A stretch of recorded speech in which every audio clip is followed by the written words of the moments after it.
आज हम कक्षा 9वीं भौतिक विज्ञान के कुछ महत्वपूर्ण प्रश्नों को हल करने जा रहे हैं। कल हम लोगों ने आंकिक प्रश्न पढ़ा था। आज हम उसी के आगे का टॉपिक हम पढ़ने जा रहे हैं। हमारा आगे का टॉपिक है वेग परिवर्तन की दर, यानी वेग परिवर्तन क्या होती है और वेग परिवर्तन की दर से क्या तात्पर्य है। हम इस पर विधिवत तरीके से स्टडी करने जा रहे हैं। देखते हैं वेग परिवर्तन की दर। वेग परिवर्तन की दर क्या होती है? किसी वस्तु के वेग में एकांक समय अंतराल अथवा एकांक सेकंड में जो परिवर्तन होता है उसे वेग परिवर्तन की दर अर्थात त्वरण कहते हैं। यानी वेग परिवर्तन की दर से क्या तात्पर्य है? यानी वेग परिवर्तन, यदि किसी वस्तु में लगातार वेग परिवर्तन होता है तो हम बोलेंगे वहाँ क्या उत्पन्न हो रहा है?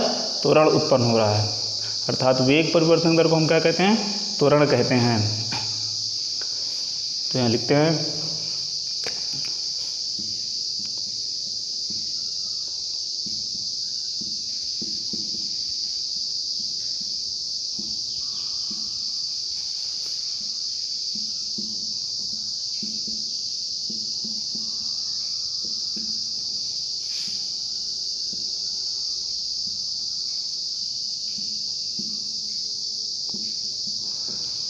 वेग परिवर्तन दर को क्या कहते हैं? त्वरण कहते हैं। इसे हम कैसे व्यक्त करते हैं? इसे स्मॉल a से व्यक्त करते हैं। हम इसे स्मॉल a से क्यों व्यक्त करते हैं? क्योंकि इसको इंग्लिश में क्या बोलते हैं? एक्सीलरेशन कहते हैं। और इसका पहला अक्षर जो है क्या है? वो है ए का मतलब ए क्या है? इसका पूरा नाम क्या होगा? एक्सीलरेशन। इसलिए हम इस इंग्लिश में क्या कहते हैं? को एक्सीलरेशन, और उसकी हिंदी क्या होती है? त्वरण होती है। इसलिए हम त्वरण को कैसे व्यक्त करते हैं? ए से व्यक्त करते हैं।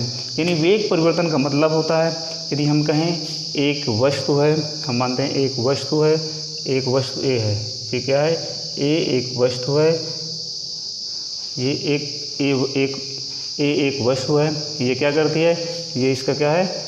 मानते हम कहते हैं इसका ये प्रारंभिक वेग है।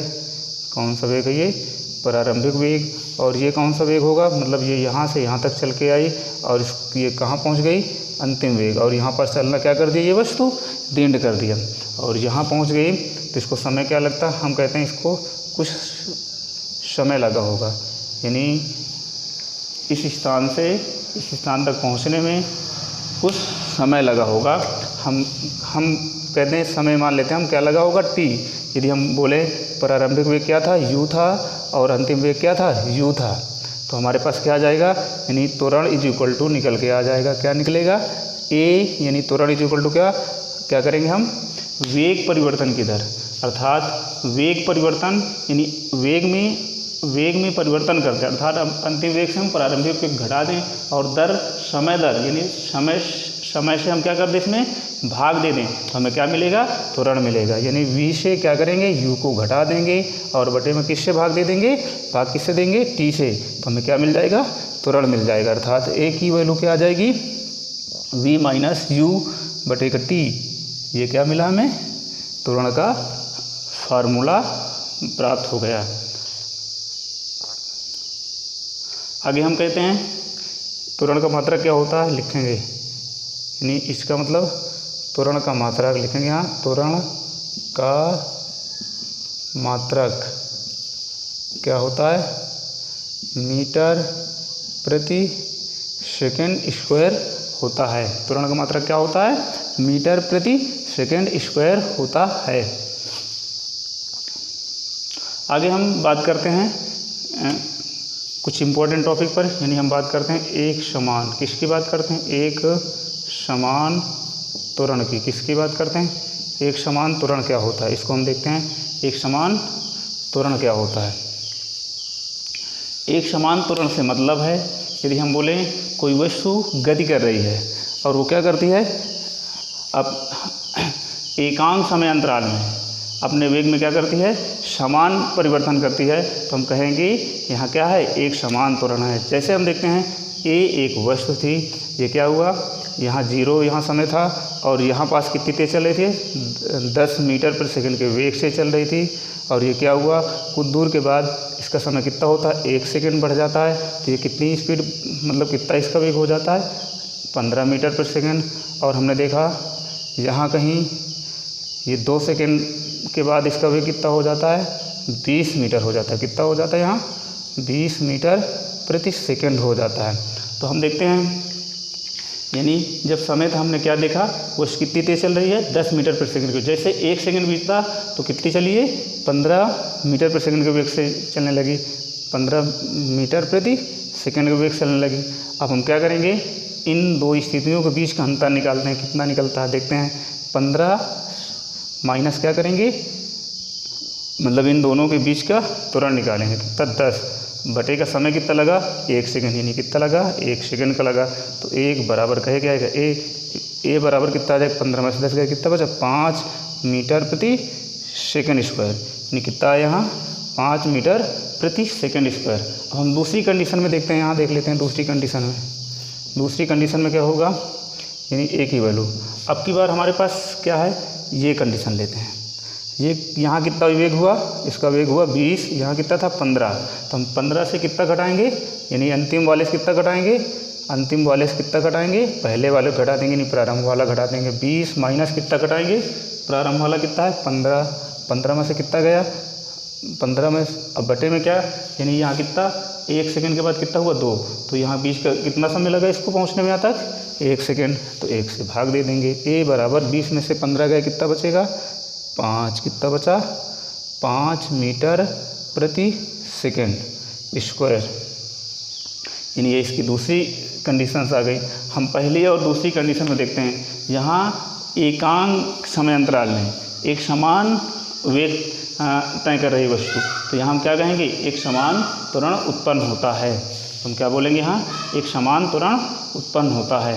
आगे हम बात करते हैं असमान त्वरण की। असमान त्वरण क्या होता है उसको देखते हैं।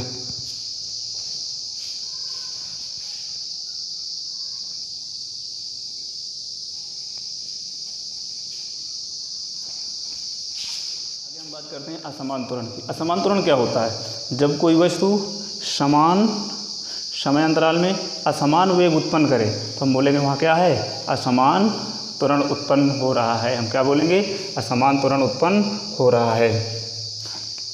जैसे बोर्ड में देखते हैं, ये कोई वस्तु थी, इसको हम कहते हैं ये 0 समय, यहाँ 0 सेकंड का समय था। जैसे 0 सेकंड का इसका वेग क्या था, हमने देखा 10 मीटर प्रति सेकंड के वेग से ये वस्तु चल रही थी। आगे हमने देखा इसका समय कुछ बढ़ा, यानी 1 सेकंड हुआ तो इसका वेग बढ़ गया, कितना हुआ, 15 मीटर प्रति सेकंड का हुआ। आगे हमने देखा फिर ये 2 सेकंड टाइम हुआ तो इसका वेग कितना हो गया, 20 नहीं 25 मीटर प्रति सेकंड हो गया। हम देखते हैं पहली स्थिति में त्वरण निकालते हैं। तो पहली स्थिति में त्वरण क्या आएगा, 15 में से नहीं, अंतिम स्थिति से हम प्रारंभिक स्थिति क्या करेंगे, घटा देंगे, यानी 15 में से क्या करेंगे, 10 माइनस करेंगे। इनके बीच का समय कितना है, 1 सेकंड है, कितना लगा, 1 सेकंड, 1 से भाग दे देंगे तो ए बराबर कितना आ जाएगा, 15 में से नहीं 5 मीटर प्रति सेकंड आया। अब हम दूसरी स्थिति देखते हैं, सेकंड कंडीशन देखते हैं। सेकंड कंडीशन में ए की वैल्यू निकालेंगे। तो ये इसकी पहली स्थिति है, ये अंतिम स्थिति। हम क्या करते हैं, अंतिम स्थिति से पहली स्थिति को क्या करते हैं, माइनस करते हैं, यानी 25 में से किसको माइनस करेंगे, पहली स्थिति को, यानी क्या है 15। इनके बीच का टाइम कितना लगा, यहाँ से यहाँ तक जाने में कितना लगा, 1 सेकंड लगा, कितना लगा, 1 सेकंड का समय लगता है। तो हम 1 से भाग दे देते हैं, कितना आया, 25 में से 15 गया, कितना बचेगा, 25 में से 15 गया 10 मीटर प्रति सेकंड। हम देखते हैं समय अंतराल क्या है, समान है, लेकिन वेग यहाँ कितना, पहली कंडीशन में कितना वेग उत्पन्न हुआ, 5 मीटर प्रति सेकंड स्क्वायर का। दूसरी कंडीशन में कितना उत्पन्न होता है, 10 मीटर प्रति सेकंड स्क्वायर का। तो यहाँ क्या है, यहाँ हम बोलेंगे क्या है, असमान त्वरण उत्पन्न हो रहा है। तो ये असमान त्वरण की परिभाषा है। आगे हम पढ़ते हैं गति का ग्राफी प्रदर्शन। गति का ग्राफी प्रदर्शन।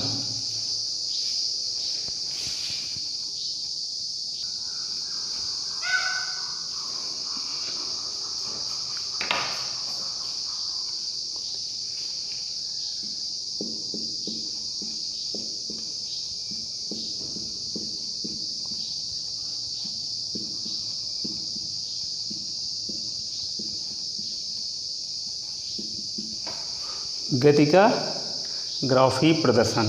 तो हम गति का ग्राफी प्रदर्शन देखते हैं। हम इस प्रकार से एक डायग्राम बना लेते हैं। हम थोड़ा सा स्केल यूज कर लेते हैं।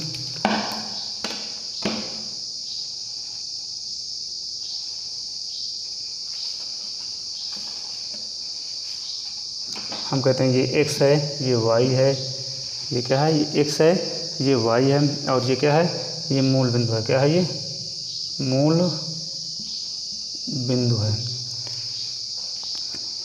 हम इस तरह से कुछ पॉइंट्स यहाँ दिखा देते हैं। 1 हो गया, 2 हो गया, इस प्रकार से 3 हो गया, इस प्रकार से 4 हो गया, इस प्रकार से 5 हो गया। यहाँ भी दिखा देते हैं।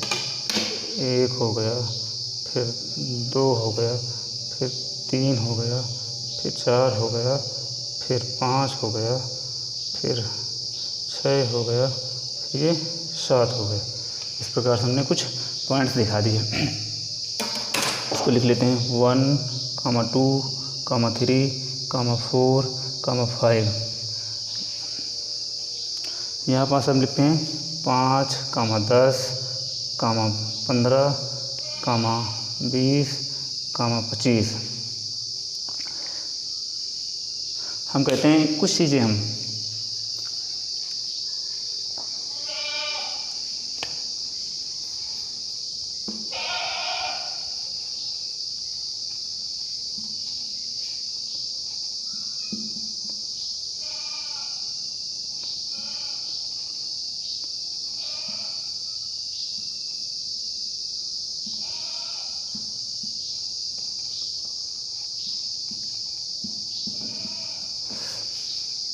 हम कहते हैं ये हम क्रिकेट के खिलाड़ियों का ओवर है। क्या ये प्रस्तुत करा, क्रिकेट के खिलाड़ियों का ओवर है। पहले ओवर में एक टीम कितने रन बने, हम कहते हैं यहाँ कितने रन बने, 8 रन बने। कितने रन बने, 8 रन बने। कितने रन बने, 8। तो हम क्या करेंगे, यहाँ से हम लाएंगे और यहाँ तक लाएंगे, और इसके बाद यहाँ से हम क्या करेंगे, इसको ऐसे एक बिंदे लगा लेंगे। इसके बाद फिर दूसरे ओवर में कितने रन बनते हैं, 10 बनते हैं। कितने रन बनते हैं, दूसरे ओवर में कितने रन बनते हैं, हमने कहा दूसरे ओवर में कितने रन बनते हैं, यहाँ 10 रन बनते हैं।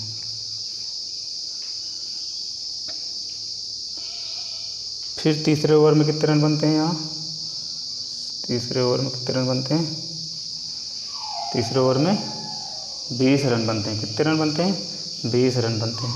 और चौथे ओवर में क्या होता है, चौथे ओवर में कितने रन बनते हैं, 0 बनते हैं। कितने बनते हैं, रन ही नहीं बनते। पाँचवें ओवर में हम कहते हैं, पाँचवें ओवर में कितने रन बनते हैं, हम बोलेंगे कितने रन बनेंगे पाँचवें ओवर में, 25 रन बनेंगे। कितने बनेंगे, 25 रन बनेंगे। इस प्रकार से हमने क्या किया, इसको बना लिया। हम देखेंगे यहाँ से एक ऐसे हम इन लाइनों को मिलाएंगे। क्या करेंगे, इन लाइनों को मिलाएंगे, इन लाइनों को ऐसे मिलाएंगे। फिर सीधा क्या करेंगे, ऐसे आएंगे, ऐसे आएंगे, फिर क्या करेंगे, फिर ऐसे जाएंगे,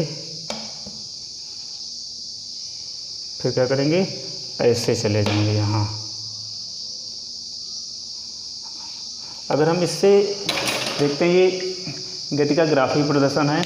हमने कहा पहले ओवर में एक टीम ने कितने रन बनाए, 8 रन बनाए। दूसरे ओवर में उसने कितने बनाए, 15 रन बनाए। तीसरे ओवर में उसने कितने रन बनाए, 20। चौथे ओवर में कितने रन बनाए, 0 बनाए। कितने बनाए, उसने रन ही नहीं बनाया। पाँचवें ओवर में कितने रन बनाए उसने, पाँचवें ओवर में कितने रन बनाए, पाँचवें ओवर में कितने रन बनाए उसने, पाँचवें ओवर में कितने रन बनाया, 25 रन बनाए। कितने रन बनाया, 25 रन बनाया, 25 रन बनाया। तो इसके बाद हमने क्या देखा है, यहाँ पर देखते हैं, हम देखते हैं सबसे कम किस ओवर में रन बने हैं। तो चौथे ओवर में देखो एकदम नीचे ग्राफ ये गिर गया, एकदम नीचे की ओर आ गया। अगर सबसे ज़्यादा किस ओवर में रन बने हैं, 5वें ओवर में रन बने हैं। इसका मतलब सबसे ऊपर है। आगे हम बात करते हैं दूरी समय ग्राफ। काहे की बात करते हैं, दूरी समय ग्राफ। दूरी समय और ग्राफ की बात करते हैं। दूरी समय ग्राफ हमने कहा, हम यहाँ समय ले लेते हैं, एक तरफ लिख लेते हैं दूरी, क्या लिख लेते हैं, एक तरफ लिख देते हैं दूरी। हम एक ऐसे का एक डायग्राम बना लेते हैं इस प्रकार से। ये हमने क्या बनाया, हम कुछ दूरियां ले लेते हैं और उनको एक इस तरह से एक बॉक्स में लिख लेते हैं, 1 2 3 4 5, इस तरह से हमने 5 दूरियां ले ली। कितनी दूरियां ले लिया, हमने कहा जब समय 0 था तो दूरी क्या रही होगी, 0 रही होगी। हमने कहा समय 1 सेकंड बढ़ा, दूरी कितनी हो गई, 20 मीटर हो गई। हमने कहा जब समय 2 सेकंड बढ़ा, दूरी कितनी हो गई, 40 हो गई। जब समय 3 सेकंड बढ़ा, दूरी कितनी हो गई, 60। जब समय 4 सेकंड बढ़ा, दूरी कितनी हो गई, 80। इसके बाद में हमने क्या किया, जब समय 5 सेकंड बढ़ा, दूरी कितनी हो गई, 100 हो गई। अब हम क्या करते हैं, इस प्रकार से हम उसी प्रकार से हमने क्या किया, एक ग्राफ, इस तरह से हम एक ग्राफ का निर्माण कर लेते हैं। ऐसे करके ऐसे हमने बना लिया। हम कहते हैं ये x अच्छा है, ये y अच्छा है। जब दूरी 0 रही होगी, वो समय 0 रहा होगा तो दूरी कितनी रही होगी, 0 रही होगी। जब समय 1 सेकंड हुआ तो दूरी कितनी हुई, 2 मीटर दूरी कितनी हो गई, 20 मीटर हो गई। कितनी हो गई, 20 मीटर। जब समय 2 हुआ तो दूरी कितनी हुई, 40 हुई। जब समय इसको हम मिलाते जाएंगे, ऐसे करके क्या करेंगे, ऐसे यहाँ मिला लेंगे। अब इसको हम छोड़ देते हैं, आगे वाली लाइन को ऐसे मिला लेंगे, थोड़ा ऐसे करके। जब समय कितना हुआ, 3 सेकंड, तो दूरी कितनी हुई, 60 हो गई। हम इसको भी क्या कर लेंगे, ऐसे मिला लेंगे। जब समय 4 हुआ तो दूरी कितनी हो गई, ये दूरी को व्यक्त करता है और ये समय का है। जब समय 4 सेकंड हुआ, दूरी कितनी हो गई, 80 हुई। हम ऐसे इसको क्या कर लेंगे, मिला लेंगे। जब समय कितना हुआ, जब समय 5 हुआ तो दूरी कितनी हो गई, 100 मीटर हो गई। कहे में हो गई, ये सारी वैल्यू मीटर में है और ये सारी वैल्यू कहे में है, सेकंड में है। तो हम यहाँ पास भी एक बिंदु लगा लेंगे। अब हम देखते हैं इसका हम क्या करेंगे, इन सभी बिंदुओं को क्या कर देंगे, ऐसे मिला लेंगे। क्या करेंगे, हम ऐसे मिला लेंगे इन सभी बिंदुओं को।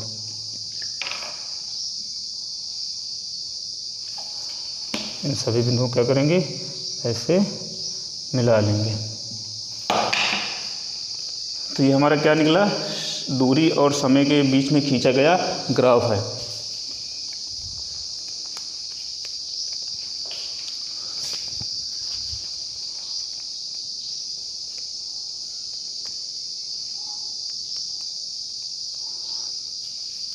ये क्या है, दूरी और समय के बीच में खींचा गया ग्राफ है। जब कोई ग्राफ दूरी और समय के बीच में खींचा जाता है तो किस चीज़ को व्यक्त करता है, काहे को व्यक्त करता है, यानी यहाँ लिखेंगे दूरी तथा समय के बीच खींचा गया वक्र ढलान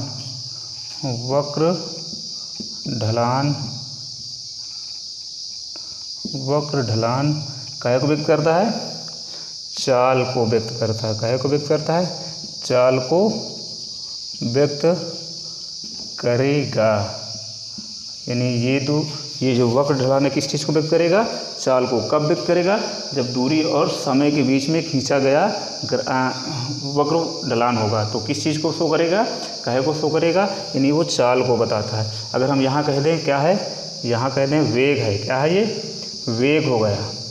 अगर हम यहाँ बदल दें वेग, तो वेग और समय के बीच में खींचा गया ग्राफ किस चीज़ को दिखाएगा, वेग और समय के बीच में खींचा गया ग्राफ किसको बताएगा, त्वरण को व्यक्त करेगा। काहे को व्यक्त करेगा, त्वरण को व्यक्त करेगा। अगर हम यहाँ कह दें विस्थापन है, क्या है, यहाँ बोल दें विस्थापन है।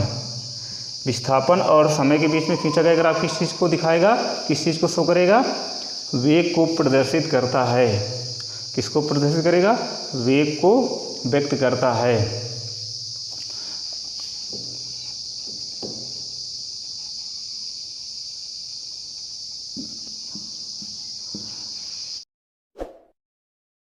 दोस्तों अगर वीडियो पसंद आई हो तो चैनल को सब्सक्राइब करें, साथ में बेल आइकन को प्रेस करें ताकि आने वाली वीडियो का नोटिफिकेशन पहुंचे सबसे पहले आप तक। धन्यवाद दोस्तों।